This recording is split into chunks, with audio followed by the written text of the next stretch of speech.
Ladies and gentlemen, welcome on board. Okay, mali agad. On board. Okay, ito na.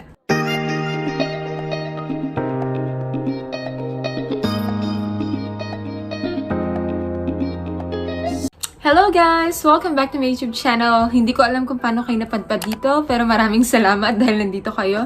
Okay, so for today's video, ipapakita ko sa inyo kung paano ako nag-voiceover.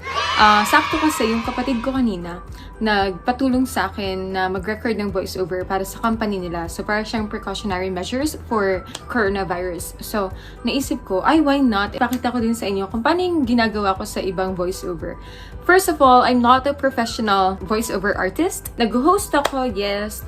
Nag-voiceover ako, yes. But hindi ako yung super professional na maraming experience and maraming inattendan na seminars. Hindi.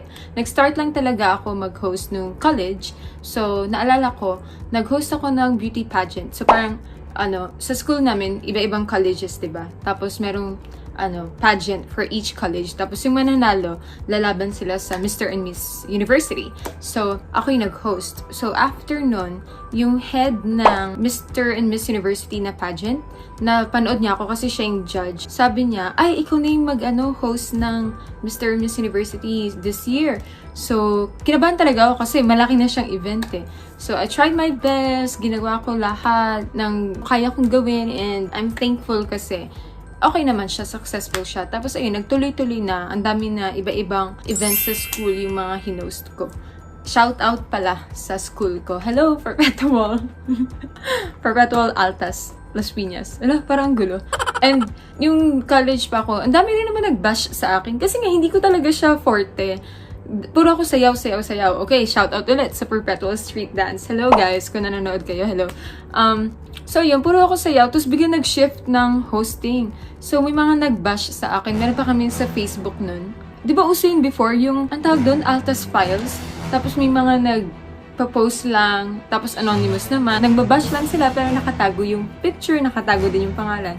But anyway, so yung tao na yun, sabi niya, ba't daw ako yung nag-host? Di naman daw ako ganun kagaling, blah blah blah. Tapos nalaman yun ng, sinabi ko pala sa professor ko, whom I really love, si Miss Darling. Sabi niya sa akin, they're just detractors in your life kasi yung ginagawa mo, siguro hindi nila kayang gawin. So, wag mo na lang isipin yung mga ganun tao. Just be humble and ituloy mo lang kung ano yung nagpapasaya sa'yo. So, yun yung mga sinabi niya, which gave me courage to continue it.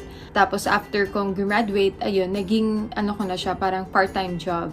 Kasi, nagsunod-sunod na, nakapag-host na rin ako sa malls like Robinsons, SM. Baka napanood din ako once. Pero again hindi ako professional Baka akalain nyo sobrang taas ang nyo sa akin expectation.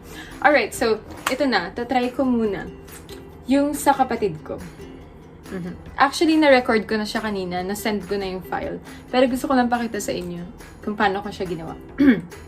Ito pa pala, nagde-depend siya lagi sa atmosphere na gusto ng client. So, for example, gusto nila seryoso. So, dapat yung voice mo is serious. So, I can sound like this. But if they want me to sound very happy, very energetic, yung very light and fun lang, I can sound like this. Yeah, so mga ganun. Or, minsan naman pag nag-record ako for my students, tapos gusto ko parang animated siya. So, yung boses ko, iniiba ko din. I try to modulate it. So, sometimes I say, "Hi girls! Good day! Wow! Good job!" Mga ganun-ganun. But anyway, try na natin to. Sabi ng boss, gusto nila masaya lang. Staying script. Okay. Good day! It's sanitation time. Please be reminded to sanitize your workstations. Also, always wear your face mask, gloves, and face shield. Don't forget to observe social distancing and frequent use of alcohol. Your health and safety are important to us. Thank you and keep safe. Ayun. Okay, parinig ko sa inyo kung kung maganda ba. Good day! It's sanitation time. Please be reminded to sanitize your workstations. Also, always wear your face mask, gloves, and face shield.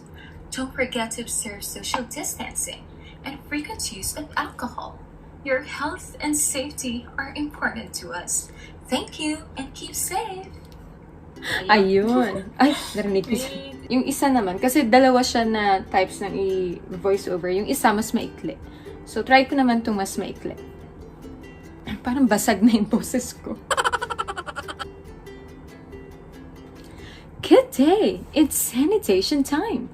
Please be reminded to sanitize your workstations and be mindful of minimum precautionary measures. Your health and safety are important to us. Thank you and keep safe!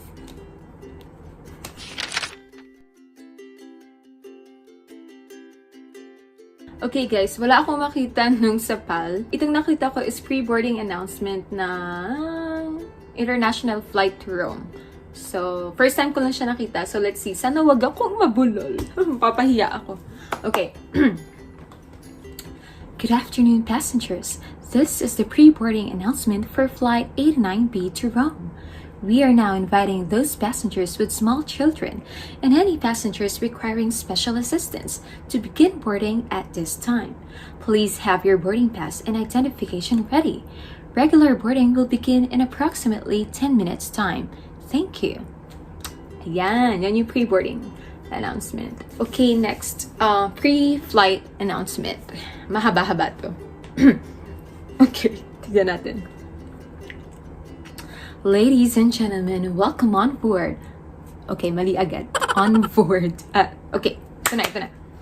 Ladies and gentlemen, welcome on board Flight 4B7 with service from Hong Kong to San Francisco. We are currently third in line for takeoff and are expected to be in the air in approximately 7 minutes' time. We ask that you please fasten your seatbelts at this time and secure all baggage underneath your seat or in the overhead compartments. We also ask that your seats and table trays are in the upright position for takeoff.